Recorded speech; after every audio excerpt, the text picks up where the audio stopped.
Welcome to our channel. আপনারা দেখছেন রান্নার হাট। আজ আমাদের রেসিপি চিকেন কষা। চলুন শুরু করা যাক। চিকেন কষা বানানোর জন্য লাগবে হলুদ গুঁড়ো, জিরে গুঁড়ো, লবণ, ধনে গুঁড়ো, লাল লঙ্কার গুঁড়ো, পেঁয়াজ বাটা, আদা বাটা, লঙ্কা বাটা, রসুন বাটা আর কিছু টমেটো কুচিয়ে নিয়েছি। তার ফোড়নে দেব দারচিনি, এলাচ, লং। কড়াইতে সরষের তেল দিয়ে দিচ্ছি।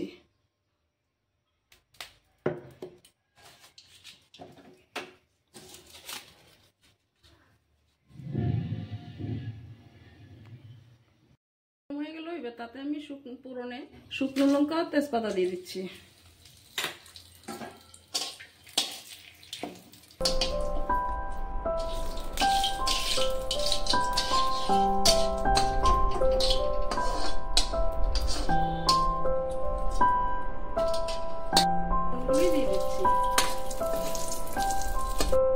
পেঁয়াজগুলি লাল লাল হয়ে গেল, এবার তাতে মশলাগুলি দিয়ে দিচ্ছি। পেঁয়াজ বাটা,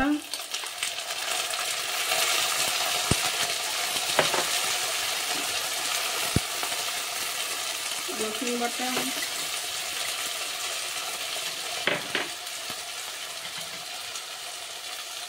আদা বাটা,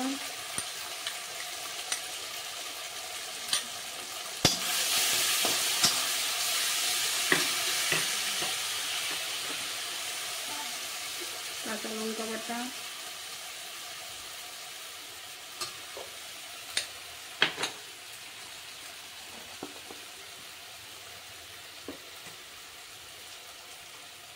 হলুদ গুঁড়ো, জিরে গুঁড়ো, ধনে গুঁড়ো, কালারের জন্য লাল লঙ্কা গুঁড়ো।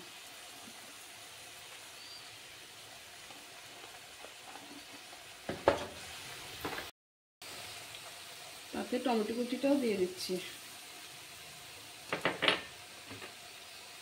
স্বাদ মতো নুন দিয়ে দিচ্ছি।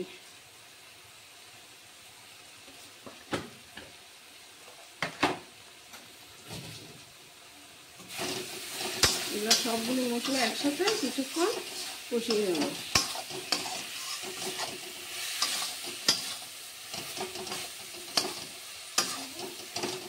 কাঁচা লঙ্কা বাটা দিয়ে চিকেন রান্না করলে চিকেনের স্বাদটাই আলাদা হয়ে যায়।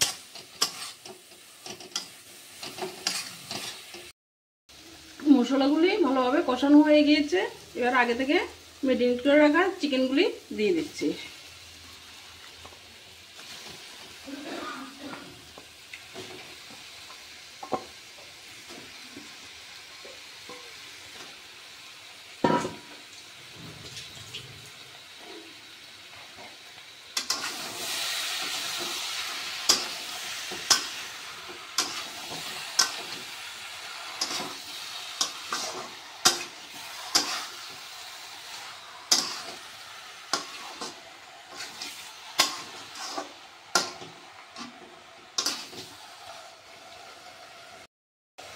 এইভাবে ঢাকা দিয়ে দেবো। এইভাবে চিকেনগুলি কিছুক্ষণ কষিয়ে নেব।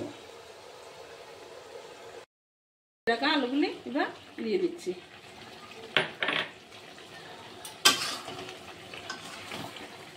দেখুন মাংসগুলি কষানো হয়ে গেছে, ফুটতে শুরু করেছে।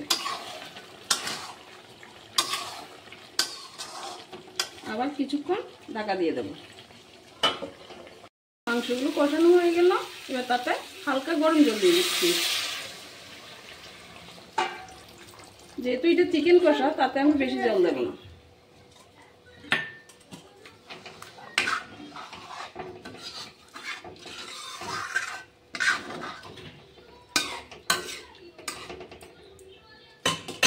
এবার কিছুক্ষণ ঢাকা দিয়ে সিদ্ধ করে নেব। প্রায় হয়ে এলো। আমি সানরাইজ গরম মিট মশলা দিয়ে নামিয়ে নেব।